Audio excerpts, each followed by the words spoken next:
आदाब नाजरीन, मैं हूं फरहान नजम और हमारे साथ हैं सामिया एंकर। तो डीडी उर्दू की बेहद खास पेशकश हेलो डॉक्टर में आपका तहे दिल से खैर मकदम। इस प्रोग्राम में हम आपको बताते हैं आपकी सेहतमंद जिंदगी का राज, ताकि आप बदल सके अपने जीने का अंदाज। क्यों सामिया? जी हाँ, बिल्कुल। नाजरीन, कहते हैं अच्छी सेहत हजार नेमत। इस बात से सभी इत्तेफाक रखते हैं और अच्छी सेहत के लिए चाहिए हमें अच्छी ग़िज़ा, अच्छा लाइफस्टाइल और योग की मदद से हम एक खुशगवार जिंदगी गुजार सकते हैं और तरह तरह के अमराज से बच सकते हैं। हाँ, अमराज से बच सकते हैं और हम अपनी जिंदगी में बहुत सारी ऐसी चीजें ला सकते हैं जिसकी हर इंसान को जरूरत है, यानी कि सुकून, अपनी जिस्मानी सेहत और बहुत सारी ऐसी चीजें। क्या कहना चाहेंगे इसके बारे में? योगा की मदद से हम फिट भी रह सकते हैं और एक पुरसुकून खुशगवार जिंदगी भी गुजार सकते हैं।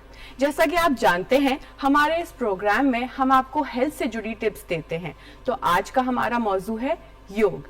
आज हम आपको बताएंगे कैसे योग को हम अपनी जिंदगी में अमल करके एक अच्छी खुशगवार जिंदगी गुजार सकते हैं।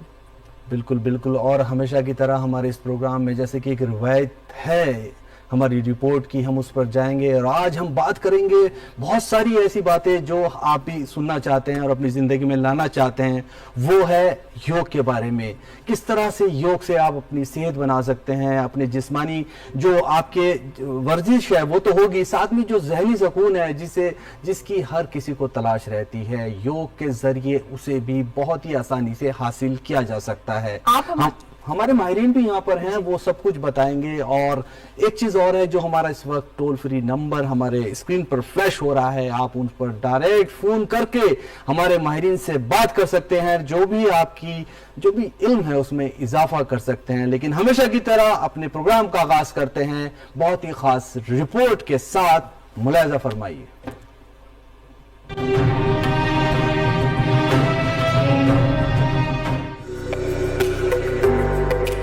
आज के तेज रफ्तार और पुरतनाव दौर में हर शख्स को अपनी सेहत और उम्र की फिक्र लाहक है। इसकी बड़ी वजह रोजमर्रा की टेंशन और ज़हनी दबाव है। इसका एक आसान, कदीम और आजमूदा हल योगा है, जो न सिर्फ मुख्तलिफ मज़ाहिब में रूहानी मकाम रखता है, बल्कि साइंसी तहकीक भी इसके फवाइद को तस्लीम करती है। योगा की जिस्मानी, ज़हनी और सांस की मशकें इंसान को मुकम्मल सुकून, तवाज़ुन और सेहत फराहम करती है। ये दिल की धड़कन को मुतवाज़िन रखने, ज़हनी दबाव कम करने और पुरसुकून नींद लाने में मददगार साबित होती है। योगा से न सिर्फ जिस्मानी फिटनेस हासिल होती है, बल्कि ज़हनी और जज्बाती सेहत भी बेहतर होती है। माहिरीन का कहना है कि योगा तबीयत में चुस्ती, जहन में ताजगी और बदन में तवानाई लाता है। रोजाना सिर्फ चंद मिनट की योगा मश्क जहनी और जिस्मानी थकन से निजात का बेहतरीन जरिया है। योगा की बढ़ती मकबूलियत का अंदाजा इस बात से लगाया जा सकता है कि वजीर आजम नरेंद्र मोदी की दरख्वास्त पर अक़वाम मुत्तहिदा ने 21 जून को आलमी यौम योगा करार दिया। तब से हर साल भारत समेत दुनिया भर में ये दिन जोशो खरोश से मनाया जाता है। इस साल का मौजू है अपने लिए भी, समाज के लिए भी योगा। हमें भी चाहिए कि योगा को अपनी जिंदगी का हिस्सा बनाकर एक सेहतमंद और खुशगवार जिंदगी गुजारें।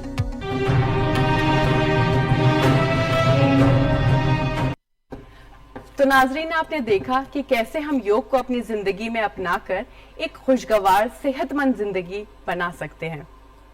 तो चलिए आज हम आपका तारुफ कराते हैं हमारे साथ मौजूद एक्सपर्ट से आपका तारुफ कराते हैं। और आप सबसे पहले इस बात को समझ लेना चाहिए कि योगा कितनी खूबसूरत मश्क है कि जो आपको बेहतरीन तरीके से सेहतमंद तो बनाती है और आपकी जिंदगी में बहुत सारी ऐसी चीजें लेकर आती है, जिसके बाद एक मुस्बत सोच के साथ आप बेहतरीन जिंदगी गुजार सकते हैं।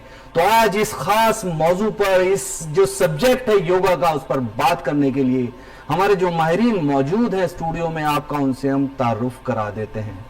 हमारे साथ यहाँ पर मौजूद हैं डॉक्टर सत्येंद्र सिंह, जो कि इंटरनेशनल योगा एक्सपर्ट हैं, जो हमें बहुत सारी ऐसी चीजें बताएंगे जो हमारे इल्म में इजाफा करेंगे, जिसकी हमें बेहद जरूरत है।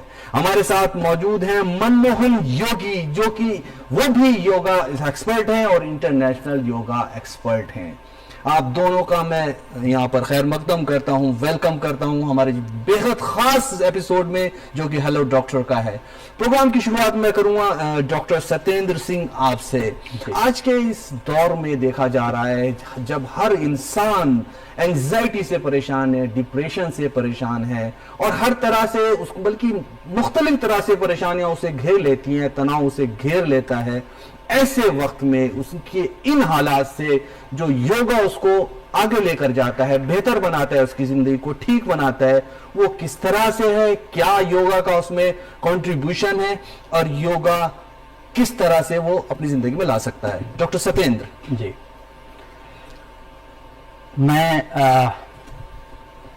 वर्ल्ड हेल्थ ऑर्गेनाइजेशन WHO की परिभाषा, विश्व स्वास्थ्य संगठन की परिभाषा के अनुसार उस परिभाषा से जुड़ते हुए योग को देखना चाहता हूं, दिखाना चाहता हूं, बताना चाहता हूं। WHO कहता है कि एक व्यक्ति जो इस धरती पर जन्म लेता है जी, सबसे पहले उसको फिजिकली फिट होना चाहिए। ओके। तो फिजिकली फिट होने के लिए जो योग है उसमें एक उसका अंग है जिसको कहते हैं हम पोस्चर्स, आसन्स, यम और नियम का पालन। ओके। दूसरा, वही WHO की परिभाषा है कि फिजिकल फिट रहने से जिंदगी नहीं चलती, केवल हमें मानसिक रूप से सचेत भी रहना पड़ेगा। We need to be medically alert, mentally alert. तो उसके लिए योग में प्राणायाम है, ध्यान है, और फिर तीसरी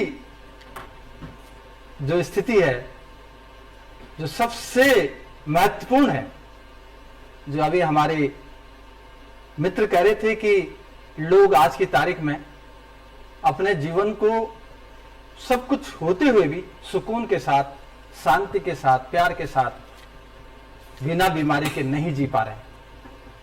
उसकी वजह है, उसका कारण है असंतुलन। तो योग में, योग के माध्यम से, योग की विभिन्न क्रियाओं के माध्यम से, योग के आचरण से, योग के व्यवहार से हम लोग फिजिकली फिट आसनों के माध्यम से, मेंटली अलर्ट बहुत सारे योग के प्राणायामों के माध्यम से, एंड इमोशनली बैलेंस ध्यान आदि के माध्यम से हम कर सकते हैं। इसलिए मेरा कहना यह है कि योग, जैसा कि उसके बहुत सारे तरीके हैं, योग के बहुत सारे प्रकार हैं अलग अलग शास्त्रों में। योग का सबसे पहले हम ये जाने कि योग का व्यवहार कब से होता रहा है। प्राचीन काल से योग का व्यवहार होता रहा है। योग का व्यवहार, योग शब्द का प्रयोग वेदों में मिलता है, उपनिषदों में मिलता है। योग शब्द का प्रयोग दर्शनों में मिलता है। और योग को दुनिया के बहुत सारे जो विद्वान लोग हैं, उन्होंने बताया कि योगी होना जीवन की सबसे बड़ी उपलब्धि। जो जितना बड़ा योगी वो उतना कम रोगी। ये आपने बहुत खूबसूरत बात यहाँ पर बोली है कि जो जितना बड़ा योगी, मतलब वो उतना बड़ा जितना बड़ा भोगी वो उतना बड़ा रोगी, और जो जितना बड़ा योगी वो उतना बड़ा निरोगी। और निरोगी की बात हो रही है, निरोग रहने की बात हो रही है। हमारे प्रोग्राम का ये एक रिवायती अंदाज है कि हमारे प्रोग्राम में हमेशा 3 एक्सपर्ट्स होते हैं जो आपको तरह तरह से बातें बताते हैं, आपके इल्म में इजाफा करते हैं और आपको हमेशा बीमारी से महफूज रहने के लिए बहुत सारे टिप्स देते रहते हैं। तो आज के इस हमारे खास एपिसोड में योगा पर जो बात हो रही है, बहुत ही खास हमारे एक्सपर्ट यहाँ पर मौजूद हैं। हम उनका तारुफ आपसे नहीं करा पाए थे किसी वजह से, अभी वो मौजूद हैं तो मैं उनका तारुफ कराता हूँ। हमारे साथ हैं डॉक्टर चंद्रकेतु, जो कि डायरेक्टर हैं आयुष MCD में। आपका दिल की गहराइयों से मैं खैर मकदम करता हूँ, वेलकम करता हूँ डॉक्टर साहब। और यहाँ पर मैं आपसे दरख्वास्त करता हूँ, आप थोड़ा सा बताइए कि योगा क्यों इतना मकबूल होता जा रहा है, क्यों पॉपुलर हो रहा है। हमारे मुल्क की बात नहीं हो रही है, पूरी दुनिया में योगा ने पूरी तरह से लोगों के दिलों पे राज कर रहा है। क्या वजह है इसकी? देखिए, योगा पहले भी बहुत विराट था, आज भी विराट है और आगे भी विराट रहेगा। सत्य का सूर्य कभी छिपता नहीं है, हमेशा समय के अनुसार कुछ चीजें बदल जाती हैं। प्रकृति भी परिवर्तनशील है, मनुष्य भी परिवर्तनशील है। विदेशी आक्रांताओं के कारण जो संस्कृति के हमारे मूल अंग हैं, जैसे कि हम कहेंगे कि यम, नियम, आहार, प्रत्याहार, धारणा, ध्यान, समाधि, आसन आदि अनेक प्रकार की जो ये प्रक्रियाएं हैं, ये योग का एक बहुत बड़ा अंग है। और हमारी आयुर्वेद की जो भाषा है और जो पतंजलि की भाषा है, उन भाषाओं में बड़ा समन्वय है। आप चरक को उठाकर देखेंगे तो आप देखेंगे कि उसकी भाषा और महर्षि पतंजलि की भाषा में कोई विशेष अंतर नहीं है।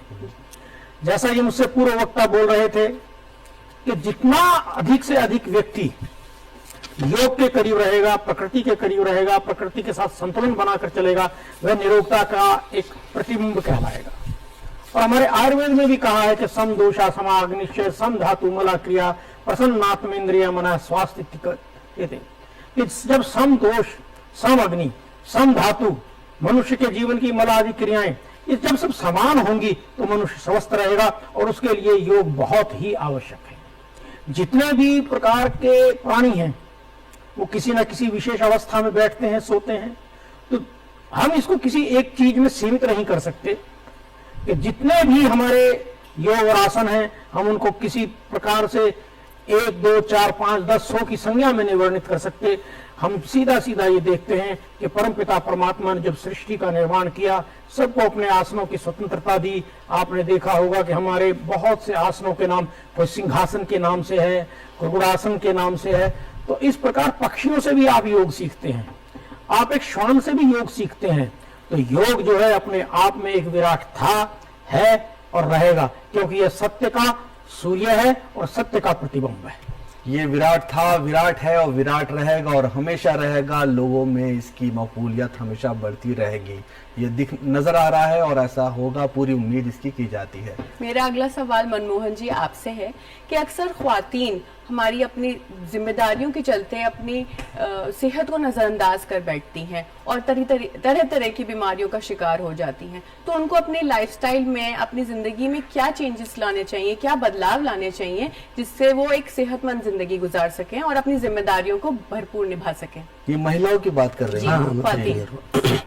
मैं सबसे पहले क्लियर करूंगा कि जो भी हमारी महिलाएं हैं, माँ है, बहन है, बेटी है, इन सबको कहीं ना कहीं मानसिक रूप से इस तरीके से मॉडिफाई किया गया है फिल्मों की तरह से कि भाई साहब आप घर को संभालोगे और आपको आगे और कुछ करने की जरूरत नहीं है। सो मैं आज का यूथ हूं, मैं प्रैक्टिकली बात करता हूं। अगर आप देखोगे हर महीने पीरियड्स के नाम पे ये लोग भरपूर पेन झेलते हैं, भरपूर परेशानियां होती है। मैं मेरी क्लास में भी कई बार बोलता हूँ कि 10 डेज वेट लॉस लेकर के आ रहे हैं, उन लोगों ने ज्वाइन भी कर लिया, अचानक से पता चलता है सर पीरियड्स हो गए, कर नहीं पाएंगे। तो मेंटली टॉर्चर उनका अलग से होता है, हेल्थ वाइज वो अनफिट अलग से होते हैं। अब इसमें अगर वो अपना ध्यान ना रखें तो मैं ऐसे बहुत लोगों को जानता हूं जिन लोगों ने पूरी जिंदगी लगा दी घर को संभालने में, और जब वो बीमार हुए तो बोल दिया गया कि इनका बेड लास्ट में लगा दो, नहीं तो बदबू आती है इनमें से। तो अगर जिन लोगों को ये समझ में आता है कि हमारी हेल्थ ही हमारी प्रायोरिटी है और वो नहीं है तो कुछ भी नहीं है, तो आप लोग स्वस्थ रहने के लिए 2, 4, 5 आसन कर सकते हैं। जैसे धनुरासन कर सकते हैं, भुजंगासन कर सकते हैं, मरकटासन कर सकते हैं, अर्धमश्चेंद्रासन कर सकते हैं, भ्रामरी प्राणायाम कर सकते हैं, अनुलोम विलोम कर सकते हैं। अगर आप ये 4-5 आसन प्राणायाम करते हो, मानसिक रूप से, अगर मैं कहूं तो मानसिक रूप से, आर्थिक रूप से इसलिए बोल रहा हूं क्योंकि जब हम बीमार होते हैं तो बेशुमार पैसा हम खर्च कर देते हैं। तो मानसिक रूप से, आर्थिक रूप से, शारीरिक रूप से आप अपने आप को मजबूत रख पाओगे। और अगर मातृशक्ति मजबूत है तो घर भी मजबूत होगा, देश भी मजबूत होगा, दुनिया भी मजबूत होगी। बहुत खूबसूरत बात बोली आपने, मातृशक्ति का मजबूत रहना बहुत ज्यादा जरूरी है। और यहाँ पर एक कॉल आ गई है, कॉल लेते हैं जी मनमोहन जी। Hello hello. हाँ हेलो जी हेलो डॉक्टर, प्रोग्राम में आपका इस्तकबाल है, खैर मकदम। बताइए अपना सवाल। फरहानिया बोल रहे हैं क्या? जी जी बताएं अपना सवाल, हमें आपकी आवाज मिल रही है। नमस्कार भोपाल से डॉक्टर जी जी नमस्ते डॉक्टर साहब। मैं कोई भी एक्सपर्ट जो भी आंसर देना चाहे। जी। मैं ये पूछना चाहता हूँ कि आप ये बताइए कि वो बीमारियां जिनमें हेरेडिटी इंपॉर्टेंट रोल प्ले करती है, इन जो ट्रांसफर का पेरेंट से बच्चों में ट्रांसफर होता है, डायबिटीज और वो जीन मान लीजिए ट्रांसफर हो चुका है बच्चों में, तो अब ये योगा उसमें कैसे मदद करेगा? कोई भी योगा हो, किस तरह का योगा हो, तो वो योगा जीन को रिमूव करने में या बीमारी को ठीक करने में कैसे मदद करेगा? अच्छा, एक तो ये बात होगी। अरण्या, मेरी भी आपको रिक्वेस्ट थी कि आप खवातीन पर आपने बहुत सारे स्पेशल एपिसोड बनाए हैं, हम 19 स्पेशल एपिसोड लेकर आए। जी चलिए ठीक है। जी जी जी, बहुत शुक्रिया। डॉक्टर चंद्र, आपके पास आऊंगा मैं, दरअसल जी। इस बारे में क्या कहना चाहेंगे आप? देखिए, जैसा कि उन्होंने कहा कि कुछ बीमारियां जो है वंशानुगत रूप से ट्रांसफर होती ही होती हैं, ट्रांसमिट होती ही होती हैं। जी और आज का जो भौतिक वातावरण है, जी इसमें आध्यात्मिक आत्मिक वातावरण का क्षरण हो रहा है। जी तो हमारे संस्कृति में गर्भाधान संस्कार है। जी हमारे संस्कृति में 16 संस्कारों का वर्णन किया गया है। 16 संस्कारों में एक गर्भाधान संस्कार बहुत ही महत्वपूर्ण संस्कार है। तो जब हम गर्भाधान संस्कार करते हैं तो उसके अंदर हम सोने की शलाका के साथ माता को, पिता को बिल्कुल संयुक्त रूप से उपदेश दिया जाता है। ऋषिवर उपदेश देते हैं कि आपने अपने जीवन के अंदर जिन जिन बीमारियों से आप ग्रस्त हैं, उनसे पहले ही उनको औषधियों से बिल्कुल स्वस्थ कर दिया जाता है। और आगे आने के जब समय आता है तो वह अवस्था नहीं आ पाती कि रोगी उतना विक्रांत और इतना क्रांत और इतना क्लांत हो सके। तो इसके लिए हमारे पास, जैसे का डायबिटीज का उन्होंने जिक्र किया, कि अगर 40 वर्ष से पहले की अवस्था से कोई रोगी, बच्चा या वयस्क रोगी हो जाता है तो उसकी डायबिटिक के चांसेस काफी अधिक बन जाते हैं। लेकिन उसका आचरण, खान पान, रहन सहन और किचन, जो माता की किचन है, जो माँ बाप की किचन है, अगर उसमें आहार विहार शुद्ध है, देखिए ब्रह्मचर्य, आहार विहार, ये हमारे जीवन के बहुत महत्वपूर्ण अंग हैं। जी जी जब आप इन पर ध्यान देते हैं तो वंशानुगत बीमारियां आने का बहुत कम इन अवसर पर रह ध्यान जाता देने है। की बेहद ज़रूरत है, और ये जो बातें आपने बताई हैं बहुत ही कारगर बातें हैं। इन पे इन्हें समझना चाहिए, इन पे अमल करना चाहिए। फ़ोन करने के लिए आपका बेहद शुक्रिया। उम्मीद है जो बातें यहाँ पर बताई हैं हमारे एक्सपर्ट ने, वो आपके लिए बहुत ही फ़ायदेमंद साबित होंगी। यहाँ पर मैं बात करूँगा डॉक्टर सत्येंद्र आपसे। आज के दौर में अपना जिस्म को बनाने की होड़ सी लगी हुई है। कहीं देखें हम तो बात हो रही है वेट कम करने की, कहीं बात हो रही है अपने आप को बहुत ज़्यादा मतलब फिट रखने की, और फिटनेस के साथ साथ अपनी बिल्ड बनाने की। अगर हम बात करें जैसे ये जो बॉडी बिल्डिंग होती है या दूसरी तरह की बहुत सारी जिस्मानी एक्सरसाइज हैं, उनकी बात करें और योगा की बात करें, तो इनमें क्या फ़र्क है? योगा इनसे कैसे बिल्कुल मुख्तलिफ है, अलग है? जैसे अभी हमारे साथी कह रहे थे कि जीवन जो है वो बहुत बड़ी सौगात है, परमात्मा ने हमें दी है, और हर व्यक्ति को बहुत खूबसूरत बनाया है परमात्मा ने। लेकिन उसके साथ साथ जो खूबसूरत बनाया है, उस खूबसूरती को बनाए रखने के लिए कुछ नियम बनाए हैं। मनुष्य के अलावा जितने भी जीव हैं, वो उन नियमों को उनको बताने के लिए किसी तरह के कोई प्रशिक्षण और शिक्षण की जरूरत नहीं पड़ती। लेकिन मनुष्य को ना तो पैदा होते ही बोलता है, पैदा होते ही चलता भी नहीं है, पैदा होते ही खाता भी नहीं है। इसका मतलब क्या है कि उसको हम बनाते हैं, एक मैनुअल बनाता है, एक प्रोटोकॉल बनाता है, एक नियम, और जिसको हम यम नियम कहते हैं योग में, वो उसको बनाता है।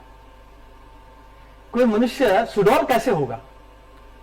सुडौल तब होगा जब उसके विचार, उसका व्यवहार, उसका आचरण, उसका चरित्र सबसे पहले ठीक होगा।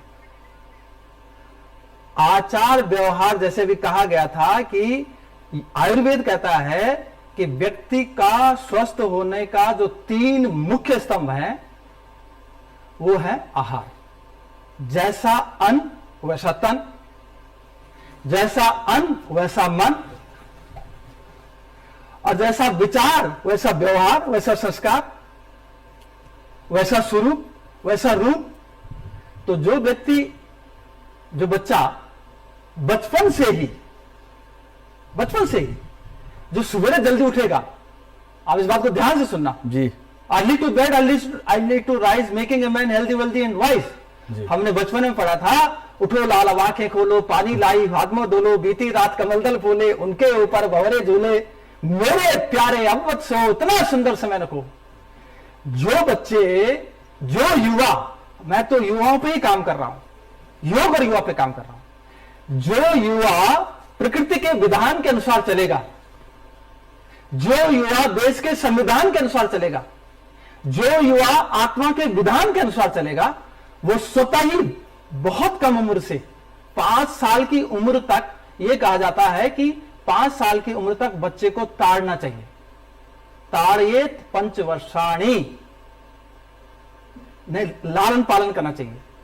और ताड़िए 10 वर्षाणी, 10 वर्ष तक का, जब 5 से 10 वर्ष में जाता है तो उसको कभी कभी ताड़ना भी है कि तू ये क्या खा रहा है, तू कैसे बैठ रहा है, तू कैसे सो रहा है, तू कैसे चल रहा है, तू कैसे उठ रहा है, तू कैसे व्यवहार कर रहा है, कैसी बात कर रहा है। तो उसका जो पर्सनैलिटी है वो 5 से 10 साल में उसको सेट करते हैं। अगर हम उसको सही तरीके से चलना सिखा देते हैं, सही तरीके से सोना, इवन सोते नहीं है लोग ढंग से, तो सही तरीके से सोओगे नहीं तब भी आपकी बॉडी में बहुत सारे डिस्टॉर्शंस आते हैं। तो इसका मतलब क्या हुआ कि योग क्या कर रहा है? योग में निद्रा एक बहुत बड़ा विषय है, नींद। योग में जो पोस्चर्स हमारे अभी डॉक्टर साथी बता रहे थे, पोस्चर्स क्या, जैसे सूर्य नमस्कार की हम बात करें, मैं जरा सूर्य नमस्कार को ज्यादा तवज्जो देना चाहता हूं। सूर्य नमस्कार में 12 आसन होते हैं। कितने? 12। और 12 आसनों में 12 तरीके से शरीर को सुडौल बनाने का पूरा पैकेज है। सबसे पहले तो हम क्या करते हैं, जैसे हम नमस्ते आसन करते हैं, नमस्ते आसन, उसमें हमारे एक चक्र पर प्रभाव पड़ता है, उसका नाम है अनहद चक्र। उससे हमारे रक्त संचरण यानी ब्लड सर्कुलेटरी सिस्टम पर प्रभाव पड़ता है। एक दूसरा, जब हम हस्तोत्तान आसन करेंगे, आप देखिए जरा ध्यान से सूर्य नमस्कार के पोस्टर्स को देखिएगा। हस्तोत्तान आसन, जब आप दोनों पैरों को मिला के दोनों हाथों को कानों से सटाते हुए लंबा गहरा डीप ब्रीथ करके आप पीछे की तरफ जाते हैं, तो आप मानो कि आपकी बॉडी सेफ अप होगी कि नहीं होगी, टोन अप होगी नहीं होगी, आपका पेट अंदर की तरफ जाएगा कि नहीं जाएगा, आपके पेट में प्लेट नहीं बनेगी। तो दूसरा आसन है जो हस्तोत्तान आसन होता है, इसमें जो हमारा एकाग्रता का केंद्र होता है तो वो होता है विशुद्धि चक्र, जिसको हम कैरोटिक प्लेक्सस कहते हैं अंग्रेजी में। उसका प्रभाव हमारे श्वसन तंत्र पर पड़ता है। देखो आप व्यक्ति सुडौल होगा कि नहीं होगा। तीसरा आसन बहुत महत्वपूर्ण, और भी महत्वपूर्ण आसन है, जो पूरे शरीर की, मैं कहता हूं जिम से कई गुना ज्यादा वो स्ट्रेचिंग करता है, उसको कहते हैं पादहस्तासन। पादहस्तासन में क्या करते हैं हम दोनों पैरों को मिलाते हैं, दोनों हाथों को धीरे धीरे सांसों को नीचे लेके करके घुटनों को जमीन पर लगाते हैं। आप घुटनों को, आप 99% लोगों को करके दिखाइए। 99% लोग, 99% लोग अपने घुटनों को नाक से नहीं लगा सकते, क्योंकि उनका शरीर अकड़ा हुआ है, जकड़ा हुआ है, फ्लेक्सिबिलिटी नहीं है। लेकिन सूर्य नमस्कार के तीसरा आसन और 10वां आसन, ये इस फ्लेक्सिबिलिटी को ले आता है। इस तरह से चौथा आसन है, उसको घोड़ा संचालन कहते हैं, अश्व संचालन कहते हैं। उसका प्रभाव हमारे मेडुलरी प्लेक्सस पर पड़ता है, आज्ञा चक्र पर पड़ता है। और जब आज्ञा चक्र पर पड़ता है तो उसका प्रभाव हमारे पिट्यूटरी और पीनियल ग्रंथियों पर पड़ता है। चौथा आसन, पांचों आसन पर्वत है, पर्वत की तरह कठोर बनता है। ये सारे जो आसन बता रहे हैं आप, बहुत ही ज्यादा, मतलब इसे करने के बाद बहुत ही अच्छे से फिटनेस भी बन सकती है और ज़हनी सुकून तो मिलता ही है, जैसे बात हो रही है। जो सामिया, यहाँ पर एक चीज मैं कहना चाहूंगा, जिस तरह से यहाँ पर बोला है, ये सारी चीजें बोली है, कुछ हम हमारे प्रोग्राम में जब तक बच्चों का जिक्र ना आए तब तक प्रोग्राम कंप्लीट नहीं पड़ेगा। अब बच्चों के बारे में मैं बात करने के लिए मैं जाऊंगा मनमोहन जी के पास। हमारे बच्चे जो हैं वो चाहते हैं, हम चाहते हैं कि उनकी फिटनेस बने, वो भी चाहते हैं खेलने कूदने से भी वो फिट रहते हैं, ये तो डॉक्टर्स भी कहते हैं। लेकिन मैं अब यहाँ योगा की बात हो रही है, दिन पे दिन ये रिसर्च आ रही है कि योगा से बच्चों की सेहत बहुत अच्छी बनाई जा सकती है। तो बच्चों के लिए कौन सा योगा के आसन जो हैं बेहद जरूरी हैं और आसानी के साथ और खेल खेल में बच्चे कर सकते हैं? मनमोहन जी। देखिए, मैं बिल्कुल, डॉक्टर साहब ने ये बोला भी कि आप सूर्य नमस्कार अगर कर लोगे तो अपने आप में कंप्लीट पैकेज है। अगर बच्चे की हाइट बढ़ानी है, बच्चा अगर ओवरवेट हो गया है, बच्चे को अगर चश्मा चढ़ रहा है, ऐसा कोई भी प्रॉब्लम है तो उसको आप सूर्य नमस्कार कराओ। इसके अलावा अगर हाइट इंक्रीज करनी है, अगर वंशानुगत हाइट कम ही है, उन लोगों की जनरेशन में ही ऐसा प्रॉब्लम है, तो भी अगर बच्चे को चक्रासन कराते हो, पश्चिम उत्तानासन कराते हो, भुजंगासन कराते हो, ताड़ासन कराते हो, तो बच्चे की हाइट अच्छी खासी बढ़ेगी। अगर उसको एडिक्शन हो गया मोबाइल का, क्योंकि मैं आज की ही बात कर रहा हूँ, आजकल बच्चे बाहर जा ही नहीं रहे। और जहां तक बात रह गई पेरेंट्स की, तो पेरेंट्स खुद ही नहीं बाहर भेजते, क्योंकि पेरेंट्स अपने में बिजी है, बच्चे फोन में बिजी है।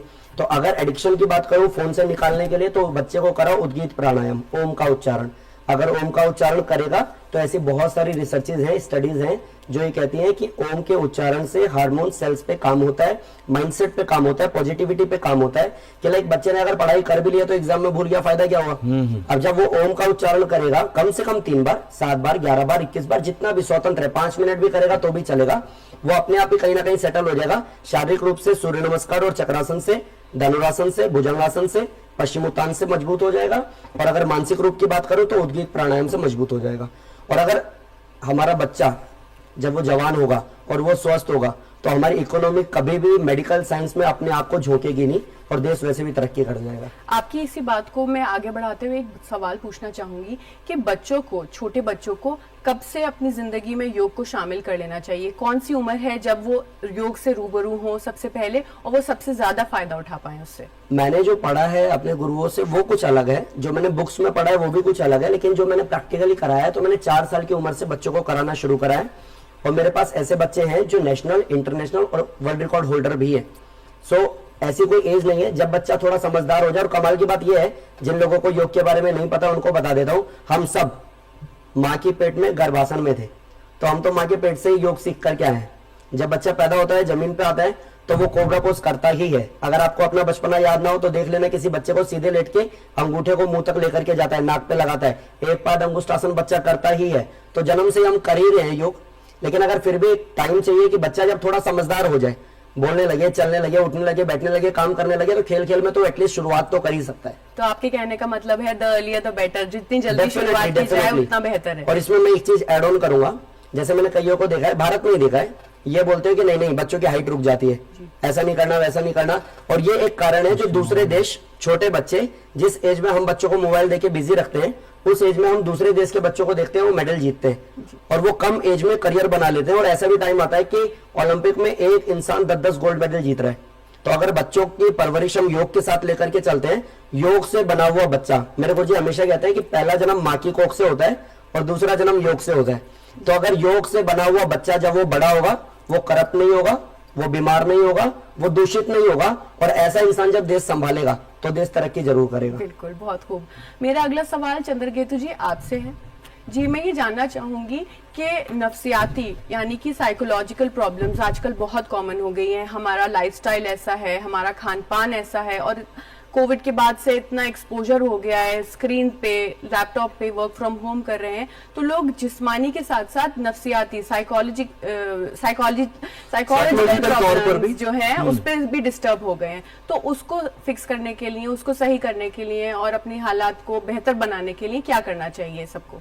देखिए, स्पष्ट तौर पर ये प्रश्न जो है बहुत सामयिक ही नहीं है जी, बहुत ही उद्विग्न कर देने वाला प्रश्न है। मैंने अभी बताया था कि हमारे जीवन के 3 उपस्तंभ होते हैं, आहार, निद्रा और ब्रह्मचर्य। निद्रा का जिक्र अभी मुझसे पूर्व वक्ता योगा जी ऋषि कर रहे थे। तो मैं ये कहूंगा कि 8 घंटे की नींद जो प्राणी लेगा वो अनेक प्रकार के रोगों से बचा रहे। दूसरा, अगर हम आयुर्वेद को और योग का समन्वय बना दें और हम वेदों की तरफ चलें, तो निश्चित तौर पर वेदों के अंदर एक यज्ञ विधा है हमारे पास कि अगर आप यज्ञ के माध्यम से प्रातःकाल यज्ञ कर लेते हैं, और सुबह अगर जब व्यक्ति उठता है तो सूर्य के अंदर से 7 प्रकार की रश्मियां निकलती हैं, और वो 7 प्रकार की जो रश्मियां अर्थात किरणें जो निकलती हैं, वो आपकी 7 प्रकार की जो स्किन है, एलोपैथिक वाले डर्मिस, एपिडर्मिस सिर्फ 2 तक पहुंचे हैं, हमारे आयुर्वेद में और योग में इसको 7 प्रकार की माना जाता है।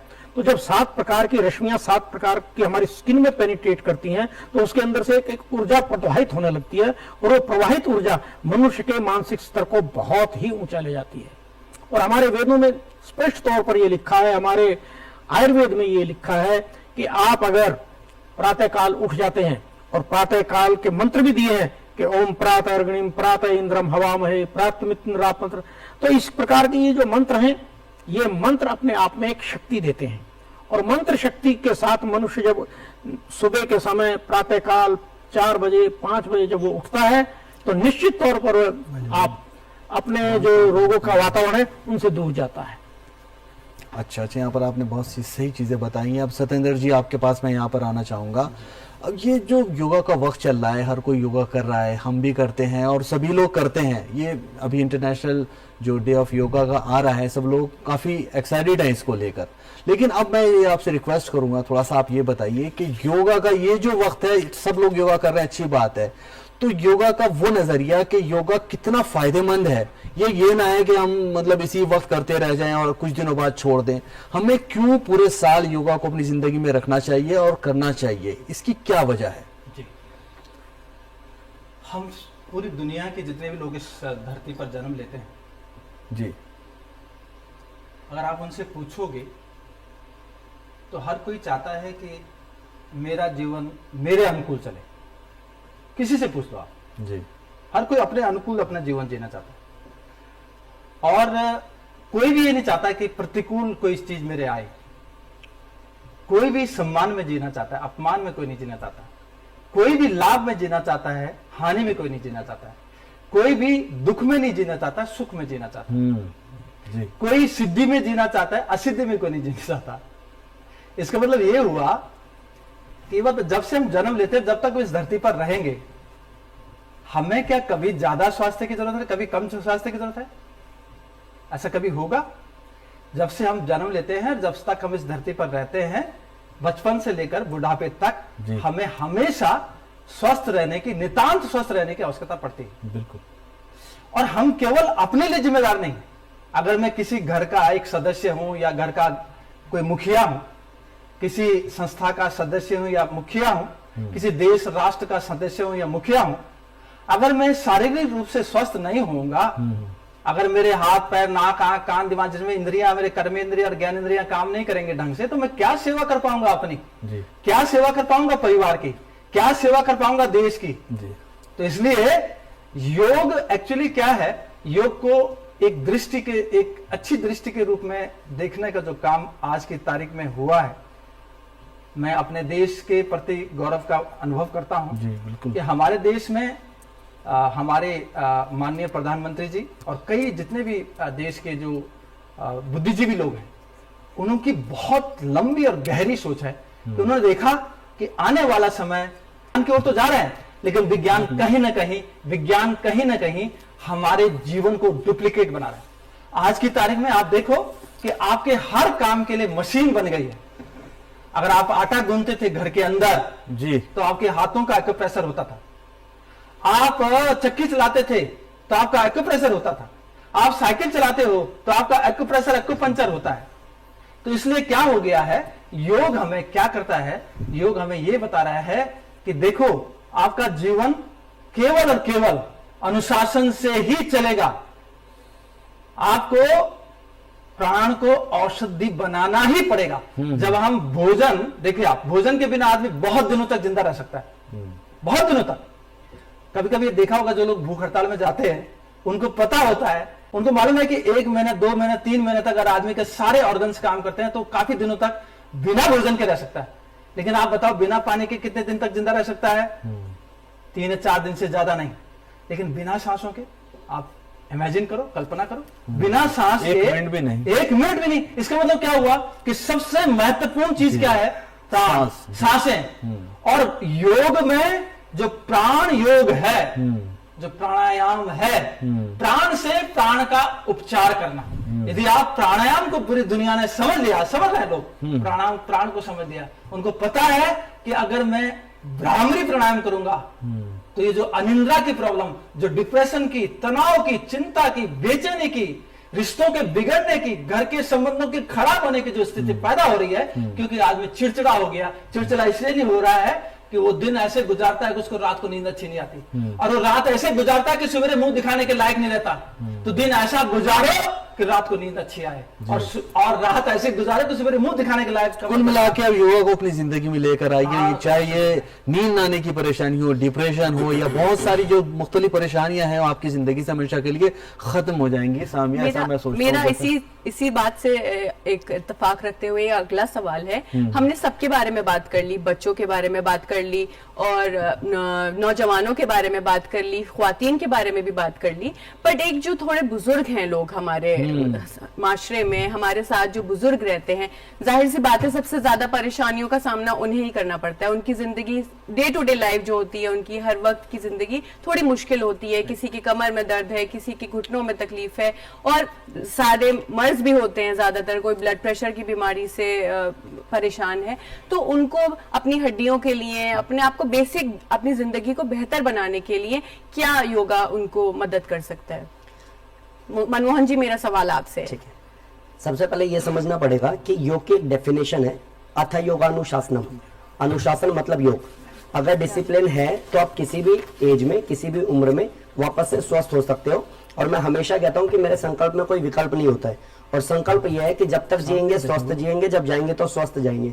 तो कोई भी व्यक्ति अगर ये जान ले कि संकल्प रखना है कि स्वस्थ जीना है, स्वस्थ जाना है, तो वो नी पेन से, बैक पेन से, शुगर से, बीपी से, थायराइड से, कोलेस्ट्रॉल से, एक्जिमा से, पैरालिसिस से, ट्यूमर से, कैंसर से, किसी से नहीं मरने वाला। वो अपने आप को मजबूत बना सकता है। अब बात आती है जो ओल्ड एज लोगों की बात आप कर रहे हो, बुजुर्ग लोगों की बात आप कर रहे हो, उसमें भी अगर मैं किसी को लेता हूँ, किसी को आर्थराइटिस है, लाइक मैं तो क्या दूंगा, योगा मैट बिछाओ और बैठ जाओ और सूक्ष्म व्यायाम शुरू करो। लेकिन अगर वो बैठ ही नहीं पाएगा तो करेगा कैसे? जिसके हिप जॉइंट्स बहुत वीक हो गए हैं, सिटिंग बोन में पेन बहुत ज्यादा है, नी पेन बहुत ज्यादा है, नी रिप्लेसमेंट की बात उसकी हो रही है, तो वो तो जमीन पे बैठ ही नहीं सकता। तो वो चेयर पे बैठ करके भी योग कर सकता है, वो सूक्ष्म व्यायाम कर सकता है। अगर वो दोनों हाथ सामने कर ले, ऐसा 30 बार कर ले, सिर्फ सिंपल, इसको क्लॉकवाइज और फिर एंटी क्लॉकवाइज 30 बार कर ले,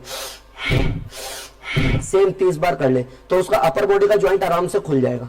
डे 1, डे 2, डे 3, 3 दिन के अंदर उसको आराम आ जाएगा, मूवमेंट में इंप्रूवमेंट आ जाएगा। और अगर इस तरीके से पैर का भी वो कर ले, थोड़ा सा ट्विस्टिंग कर ले, तो बुजुर्ग व्यक्ति कम से कम इतना लायक तो बन जाएगा, उठना, बैठना, चलना, पानी खुद से उठ करके पीना, वॉशरूम जाना, वो सारे काम सूक्ष्म व्यायाम से कर सकता है। प्लस योग की एक डेफिनेशन है समत्वम योग उच्यते। सम मतलब बैलेंस करना। लाइक अगर मैं कहूंगा बीपी, तो बीपी कोई बीमारी नहीं है, ब्लड प्रेशर सब में है, हाई और लो बीमारी है, शुगर बीमारी नहीं है, सब में है, ठीक है। अगर नहीं होगा तो इंसान वैसे मर जाएगा। नींद आना कोई बीमारी नहीं है, नींद बहुत आना या बिल्कुल ना आना बीमारी है। खाना खाना कोई बीमारी नहीं है, बहुत ज्यादा खाना या 3 दिन तक भूखे रहना हमारी जिम्मेदारी है। और योग यही काम करता है और कुछ काम नहीं करता। योग करता है समत्वम योग उच्चते, वो बैलेंस कर देता है। जैसे आप अनुलोम विलोम करना शुरू करते हैं ना, बहुत इजी है और बच्चे बच्चे को पता है। स्वामी रामदेव जी ने घर घर तक पहुंचा दिया। अगर आप अनुलोम विलोम लाइक और सांस इतना बढ़ना कि चेस्ट फूल जाए, अगर सिर्फ आप अनुलोम विलोम कर लो और आपके 5 मुख्य प्राण प्राण, अपान, समान, उदान, व्यान, ये बैलेंस हो जाए, तो आपको कोई बीमारी ऐसी रहेगी। डिजिटल लाइफस्टाइल है, हमारी सेडेंटरी जॉब्स हैं जिसमें हम बैठे बैठे काम करते हैं, 24 घंटे कंप्यूटर के आगे बैठे हैं, नहीं तो हमारे हाथों में मोबाइल है, तो हमारे घर तक, हमारे बेडरूम तक हमारी जॉब्स आ गई हैं, और जिसके चलते हमें बहुत सारी स्पाइन प्रॉब्लम्स आ गई हैं, यानी रीढ़ की हड्डी से जुड़ी हुई परेशानियों का सामना करना पड़ रहा है, और साथ ही साथ सर्वाइकल की परेशानी भी हो रही है, लोगों को चक्कर आते हैं, और उन बीमारियों को, किसी के हाथ में सुनपन हो रहा है, ये सब नसों से जुड़ी हुई बीमारियां हैं। तो इसको फिक्स करने के लिए, इसको सही करने के लिए सत्येंद्र जी, मैं आपसे पूछना चाहूंगी कि क्या अमल करना चाहिए? बहुत ही बड़ा सवाल और बहुत ही महत्वपूर्ण सवाल आपने रखा है। सृष्टि की संरचना 3 बात, पित्त और कफ, जो 3 तत्व है उनसे हुई है। इसी का जो ज्ञान है ना, इसी की जो जानकारी, उसके अभाव के कारण सारी दुनिया आज की तारीख में जोड़ों के दर्द से, कमर के दर्द से, गर्दन के दर्द से पीड़ित है। लेकिन इसका समाधान है। क्या होता है कि जब हमारा बात बिगड़ता है, बात बिगड़ने से हमारी ज्यादा बीमारियां होती है, बात के बिगड़ने से ज्यादा बीमारी होती है। तो जो बात रोग हो रहा है, जैसे मेरा दर्द घुटने में जा रहा है, मेरा दर्द कमर पे जा रहा है, मेरा दर्द गर्दन पे जा रहा है, और मैं एक्सरे, MRI, CT स्कैन करा रहा हूं, कुछ नहीं निकल के आ रहा है, तो इसका मतलब कहां दोष है? इसका मतलब बात का दोष है। तो सबसे पहली बात तो मैं ये देखूं कि मेरा आहार क्या है। अगर मैं बात गुजारिश करूंगा सत्येंद्र जी, हमारा प्रोग्राम बिल्कुल लास्ट में पहुंच चुका है, जी, जी। पूरा शॉर्ट में बताइएगा, क्योंकि मैं कुछ क्वेश्चंस छोटे भी आप लोगों से लेना चाहता हूँ। जरा सा तो मेरा ये कहना है कि जो बात है, जो विकार है, बात विकार है, एक तो हम अपने भोजन को सुधारें, हम बात वाली चीजों को ना खाएं, आलू चावल आदि जितने भी जिनसे बात होता है उनको कम करें। दूसरा, ये जो कमर दर्द, गर्दन का दर्द, कंधे का दर्द, इसके लिए हमारे पास पीठ के बल और पेट के बल किए जाने वाले बहुत सारे आसन हैं, जिसमें हम ये कह सकते हैं कि भुजंग आसन है, सलभ आसन है, बहुत बढ़िया आसन है, ग्रास ऊपर पोस्टर, लोकस पोस्टर, सलभ आसन। सलभ आसन में हम क्या करते हैं कि पेट के बल लेटते हैं और लंबा गहरा सांस, छोटी को जमीन पर रखते हैं, लंबा गहरा सांस। इन आसनों पर ध्यान रखना चाहिए, और ये जो आप बता रहे हैं आसन से पीठ का दर्द और सर्वाइकल जैसी परेशानी को काफी हद तक कंट्रोल किया जा सकता है। प्रोग्राम बिल्कुल इस बात को आगे बढ़ाने के लिए मैं चंद्रकेतु जी से एक सवाल पूछना चाहूंगी जाते जाते। शॉर्ट में जवाब दीजिएगा। 2-3 जो एक मस्ट हैव जो आसन है जो हम कर सकते हैं, जो हमें फिट रख सकते हैं, सिंपल, जो हमारी इतनी बिजी लाइफ में और जो हम बिल्कुल नेग्लेक्ट ना करें और एक बेहतर जिंदगी गुजार सकें। देखिए, अभी आपने जैसा कि जिक्र किया था कि हमें जंघा चालन, जी, जैसे कि साइकिल चलाया जाता है, जी, इस प्रकार जंघा चालन हर व्यक्ति को करना चाहिए। जी, सर्वांगासन अपने आप में एक बहुत महत्वपूर्ण आसन है, जी, और अनुलोम विलोम, कुंभक, रेचक और स्तंभक, ये क्रियाएं आपको निरंतर करनी चाहिए, और उद्गीत प्राणायाम अपने आप में संपूर्ण प्रक्रिया है। तो मैं लास्ट में आपसे एक मैसेज लेना चाहूंगी कि आप हमारे नाजरीन को अपने तौर पर एक योगा एक्सपर्ट होने के नाते क्या उनको एक मैसेज देना चाहेंगे? मैं यही पूरे कहना मुल्क के लिए चाहूंगा मैसेज कि दीजिएगा, स्वास्थ्य योगा रक्षण से, आतुरश्च विकार प्रश्नम से, कि जो हमारा ध्येय है उस ध्येय के प्रति आप सचेत रहें और अपनी शारीरिक जो क्रियाएं हैं इनको ना त्यागें। शरीर का एक धर्म है, शरीर चलाएंगे तो आदि दैविक, आदि भौतिक और आध्यात्मिक बहुत और सूक्ष्म तत्वों की भी बीमारियां नहीं होंगी। बहुत बहुत शुक्रिया आपका, हमें इतनी अच्छी योग से जुड़ी हुई जानकारियां देने के लिए, ताकि उम्मीद करते हैं हमारे सारे नाजरीन, सारे कॉलर इन जानकारियों से फैजियाब होंगे, उनको फायदा होगा। बहुत बहुत शुक्रिया आपका, बहुत बहुत धन्यवाद। तो सत्येंद्र जी, मैं आपसे भी जानना चाहूंगी कि आपका क्या मैसेज है हमारे नाजरीन के लिए? आप भी जाते जाते उनको क्या इंस्पायर करना चाहते हैं, क्या उनको मदद, जो उनके लिए मददगार साबित हो? मेरा कहना यह है कि योग को आप एक सेल्फ चिकित्सा के रूप में लें, स्वचिकित्सा के रूप में लें, कि मुझे अगर अपने जीवन को अपने परिवार के साथ, अपने पूरे देश के साथ अच्छे से गुजारना है, देश मतलब स्वस्थ रहना मेरे लिए नहीं, पूरे देश के लिए भी एक एसेट का काम करता है। स्वस्थ रहना भी देश की एक सेवा है। तो मेरा कहना है कि जब स्वस्थ रहना देश की सेवा है, तो आप शुरू से ही, बचपन से ही अपने बच्चों को 4-5 साल जैसे कहा गया, तब से ही आप योग की छोटी छोटी क्रियाओं के साथ रोज जुड़े अपने आप को। छोटी छोटी क्रियाएं जो बैठ के आसानी से की जा सके, उनको तो हमें रोज ही करना चाहिए। जैसे हम नाश्ता करते हैं, भोजन करते हैं, नहाना धोना करते हैं, वैसे हमें इनको शामिल कर देना चाहिए। जैसे अभी आप कहा गया था कि छोटे छोटे ये संधि संचालन के कार्यक्रम हम कोई भी कर सकते हैं, कभी भी कर सकते हैं, खाली पेट होकर के भी कर सकते हैं, वैसे भी कर सकते हैं। तो हम अपनी सेहत को बिल्कुल नजरअंदाज ना करें, योग को अपनी लाइफ का एक ऐसा अटूट हिस्सा बना लें जिसके चलते हम एक खुशगवार, सेहतमंद, सुकून भरी जिंदगी गुजारें। मेरा चलते चलते आपसे मैसेज की मुझे दरकार है कि आप हमारे नाजरीन को क्या बताना चाहेंगे? मैं इतना ही कहूंगा कि मैं अगर आज यहाँ बैठा हूँ तो मैं अपना अगर थोड़ा सा पास्ट बताऊं मोटी भाषा में, तो मेरे नी का ऑपरेशन हो रखा है। मेरे को एक्सीडेंट हुआ था, रोड एक्सीडेंट, मेरे को स्क्लोसिस हुआ, उसका मेरे को स्टोरेट्स लगा, मेरे को अल्सरेटिव कोलाइटिस हुआ, ट्यूबरकुलोसिस हुआ, माइग्रेन हुआ। वो सारी बीमारी को पार करके अपने आप को योग के द्वारा ठीक करके मैं यहाँ बैठा हूँ। और अगर एक भी इंसान इस पूरे प्रोग्राम से ये समझ जाए कि हाँ हेल्थ जरूरी है, तो मैं आपसे यही प्रॉमिस लेना चाहूंगा कि नेक्स्ट ईयर 2026 में जब योग दिवस आए तो आप लोग मेडिसिन फ्री लाइफ जी सके। बिल्कुल, शुक्रिया मनमोहन योगी जी, सत्येंद्र जी और चंद्रकेतु जी, आपका हमारे प्रोग्राम पे शामिल होने के लिए बहुत बहुत शुक्रिया, और हमें इतनी अच्छी और इतनी एनलाइटनिंग हमें जानकारियां देने के लिए बहुत बहुत शुक्रिया। उम्मीद करते हैं हमारे दर्शकों को, हमारे नाजरीन को इससे काफी फायदा होगा। थैंक यू, धन्यवाद। तो नाजरीन, ये बहुत ही खास एपिसोड हमारा जो आज योगा पर था, इस पर बहुत सारी बेहतरीन जानकारियां आपको फराहम कराई हैं हमारे माहिरीन ने। उन्होंने हर तरह से बताया है, हमारे बुजुर्गों की बात की है, हमारे ख्वातीन की बात की है, बच्चों की बात की है और हमारी बात की है।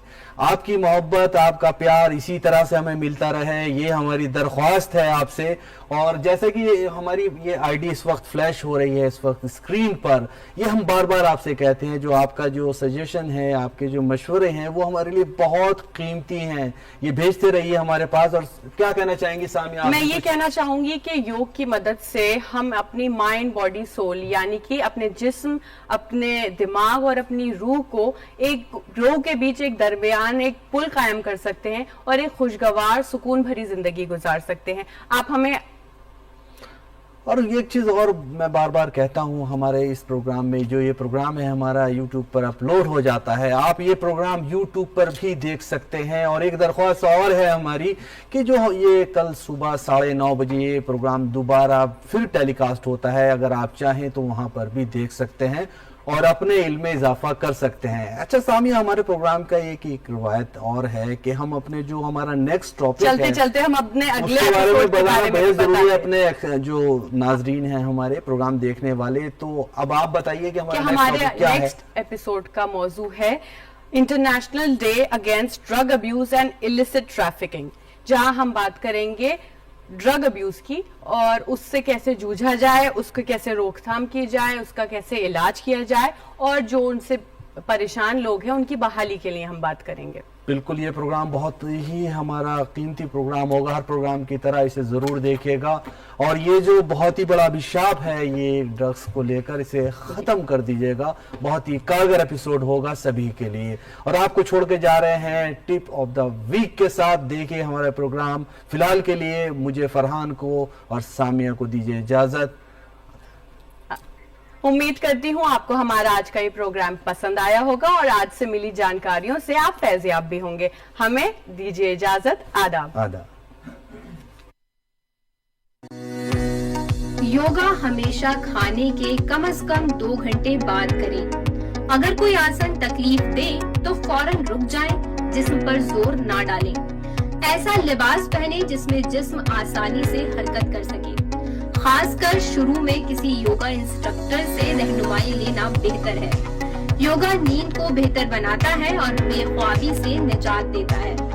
योगा जहन को पुरसुकून और जज्बात को मुतवाजिन करता है। योगा इंसान को खुदशनासी और रूहानी सुकून अता करता है।